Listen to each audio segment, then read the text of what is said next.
Jake's Bounty. It's a funky Friday, that's right. It is September the 24th, 2021, and we welcome you to Jake's Bounty. Hey, na, na, na, hey. Ah, shit.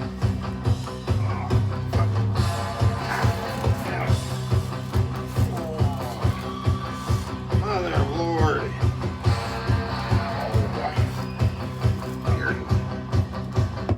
Ow! Got a splinter in my foot just right now. Hurts like a bitch. Alright, but I do it. I do it just for you. That's right. Hurt foot and all. Let's go ahead and do it. Jake's Bounty. It is September the 24th, 2021.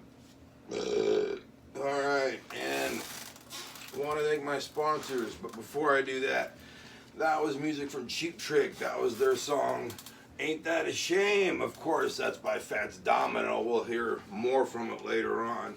Want to go and thank my sponsors today. We've got the Friends game again. Picture quiz. We're running out of these, all right? $4.99 over there at Grocery Outlet. $6.99 over here at Jake's Bounty, okay? Here we go. The Friends right there. Picture quiz. Get ready for that later on in the show. Also, Siphon Filtered 2. Like I said, it's been a bust for me, and it's been a solid week. Will this thing ever play? I'll keep you in suspense and let you know later on, but you can get it for yourself at Ray's Video, just $1, 7-day rental. Ray's Video, 2 discs. Hopefully it works for you, okay? Also, let's go ahead and thank Joseph S. Stein with the California t-shirt. I didn't know where I was this morning. I was like, whoa, what did I take? You know, the green pill, the red pill. What did I drink? What did I smoke? Oh, I woke up, looked down. I'm in California because I got my California shirt on because of Joseph S. Stein. He helps me out, making me look so fine. This shirt only costs you and me $10.99. Let's do it, all right? Now, let's get to the news. We had some news. There was a shooting at Kroger in Collierville, Tennessee. It leaves 1 dead and 14 injured. The gunman was found dead of apparent self-inflicted gunshot wound. Okay, one victim was in intensive care, another one in surgery. That's all the information we have so far. This happened yesterday at 1:30 p.m. Collierville is just 30 miles east of Memphis. All right, they're working and looking at a motive, seeing whether he was maybe a former employee or something like that. Seeing what was his deal, you know. All right, man stabbed at Fresno apartment complex. This happened 3:30 a.m. yesterday. Oh, today actually. Apartment complex on Blackstone and Home Avenue. All right, where are you going? Going home. Yeah, Blackstone. No. Okay. This happened. Victim stabbed around the chest area, so he has a wound there.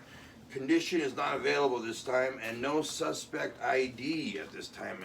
So I'm assuming they're going to update us, and we'll update you as soon as we get it. All right, more than 1 million verdict in Fresno Air Terminal bus crash case. It happened back in 2015.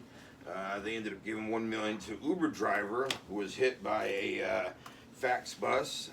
The fax bus driver ended up falling asleep. That's right. The incident happened back in 2015. Took 6 years. All right. Driver was a Uber driver of Toyota Corolla. He spun out on the freeway after getting hit by a bus. Luckily, he was okay. They have since retired the bus driver. They retired him. Like what? They gave him a pension or some shit? All right. Fresno family hopes for justice in 26-year-old cold case. Julio J. I hope I'm saying this right. Escuela. Shot and killed at a huge party in East Central Fresno. He was only 20 years old, okay? So, fingers crossed, hope, the cold case gets solved or, get some good leads, some traction, all right? Let's go and play the trivia game. We have the Friends picture quiz right here. You know how this goes. I show you the picture, you guess what season, what episode, and what's going on. There's a bonus question. Usually I give it away, but here we go. I'll try it again. Friends Picture Quiz. What season is it? What's the name of the episode? And what does everyone have to help with this episode? All right. What do they all have to help in? Okay. Oh, there we go. Okay. Season 6, the one with the last night. The one on the last night. Packing Rachel's belongings as Chandler is moving in. That's what they call it, the last night. I thought it had something to do with like the last night. I thought they had sex or some shit. Alright, bonus question. How does Ross get out of helping? What does he say? This is pretty good. He lies about looking after Ben. That's pretty good. I remember that where he put like a pumpkin on top of like, I don't know, like a pillow or something. If you remember what he put the pumpkin on top of, and he made it look like Ben with the clothes that Ben wears, and then at one part, Ben's head falls off, or pumpkin head falls off, and Monica, I think, sees that across the way, and so Ross is busted. I don't think he ever does help out. Does he help out in the end? I don't know. Let me know in the comments below. But it's the French Picture Quiz over here at Jake's Bounty, and it's $6.99. Help me out. You know, I had to buy it from Grocery Outlet. Then I had to make profit. Yeah, you can go to Grocery Outlet and be a dick, okay? But let's go ahead right now and go to our Funky Friday. Funky Friday segment of the show. It is Friday, so happy Friday for you guys who have a weekend off and shit, or maybe have a day off, or maybe just, you know, are jerking off, you know, good for you. Alright, but this is Funky Friday. We're going to talk about the Isley Brothers 3+3 album. Alright, the 3+3 was their 11th album. Alright, and this was just in 1973, and this was their 11th album. Woo! Alright. Released by the Isley Brothers for Epic label. This is under their own label, T-Neck Records. Released August 7th, 1973. 2073 in the future. No, but released August 7th, 1973. So wow, it was released almost 50 years ago. Wow. In 2020, the album was numbered 464 on the Rolling Stones 500 Greatest Albums of All Time. All right. The album was recorded at the famous record plant in Los Angeles. Famous record plant. Everybody's recorded there. Foo Fighters. I think Led Zeppelin have recorded there. I'm pretty sure the Beatles have recorded there. You know, go ahead and put some in the comments below who else has recorded there. But it's the famous record plant, okay? And produced by Ron Isley, Rudolph Isley, O'Kelly Isley Jr. And this time they had 6 members in the band rather than their usual 3. This was first to include their younger brothers, Ernie Isley, Marvin Isley, and their brother-in-law, CRISPR Jasper. Not CRISPR Jasper, Chris Jasper. CRISPR Jasper sounds like it's some kind of like a machine to make your tomatoes and lettuce crisper, you know, crispier after, you know, past the expiration date, you know, because they put an expiration date on lettuce and tomatoes. Fuck. All right, well, this album included very minute hits, including hits like "It's Your Thing," "It's Your Thing," "Do What You Want to Do." All right, I won't do any more because I'm not doing it any justice. But they did that song, and that won the top 10. Also, they did "Who's That Lady?" "It's Your," no, "Who's That Lady?" Yeah, they did "Who's That Lady?" For some reason, I thought it was Stevie Wonder, but that was what song was that? Not "Lovely Lady," not "Sexy Lady." Put in the comments if you know. But they sang that song, "Who's That Lady?" and shit, which goes, "Who's that lady? Who's that lady?" Something like that. Again, I'm not doing it justice. Alright, and that was parts 1 and 2. I also had other songs like "What It Comes Down To," and they did a cover of Seals and Crofts. I just realized this. They did that "Summer Breeze." I can only imagine what that sounds like. I gotta listen to it later on. Anyway, they also, this was their first album to go platinum, alright? So it was top 10. Who's That Lady? You know, the other song, It's Your Thing, really helped it become a big album. Also had another cover song by James Taylor on this album, which was Don't Let Me Be Lonely Tonight. Yeah. Sounds like a Backstreet Boys song, right? Or like maybe a song from the Osmonds. Anyway, in the band at the time with Ron Isley, backup vocals and lead vocals. Rudolph Isley, backup vocals. O'Kelly Jr., Isley, backup vocals. Ernie Isley, backup vocals, percussion, acoustic guitar, electric guitar. He branched out a little bit there and shit. Marvin Isley, bass and backup vocals. Chris Jasper, backup vocals. Horner clavinet, which is like some kind of like synthesizer or like, you know, keyboard. And then synthesizer, piano, and tambourine.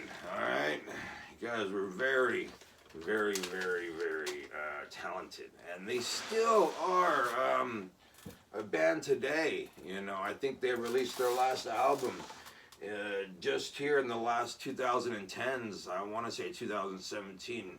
Correct me if I'm wrong, but they are still doing it. They're not going out live because of COVID. But I imagine they will as soon as that, you know, dies down.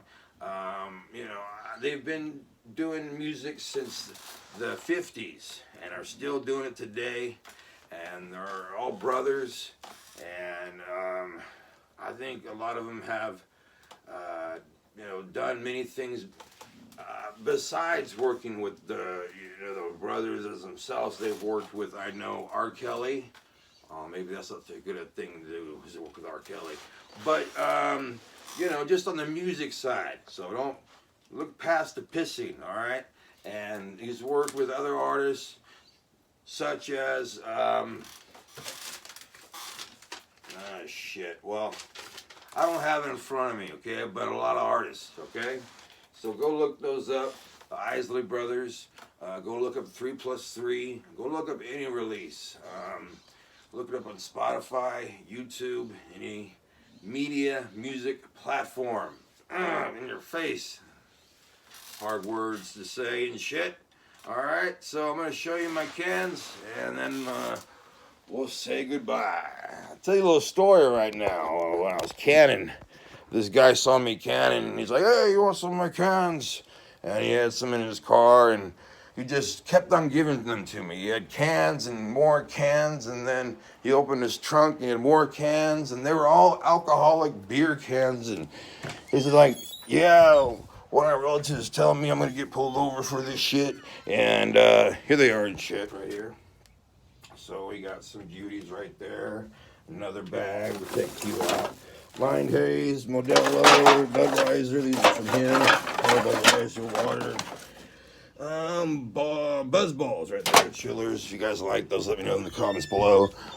But also, back to my story, he had a whole bunch of bottles in the trunk. Big ones, small ones, tall ones, fat ones, young ones. Little wine, take that girl, little wine. No, I'm just kidding. All right, but it had all of that and more. And I filled up one bag and then half of my kitchen bag. And by the time I went to the next gas station, I was sitting pretty. So I want to thank that gentleman, and thank you, sir. All right, well, we're back in the studio, and I want to go ahead and say a quick little goodbye, and we'll see you no, we won't see you tomorrow. Almost fucked up. We'll see you on Monday, right? So you guys have a good 2 days off. You guys, I think it'll be a little cooler. I think hopefully the smoke won't be too bad. I know today it's not going to be that good.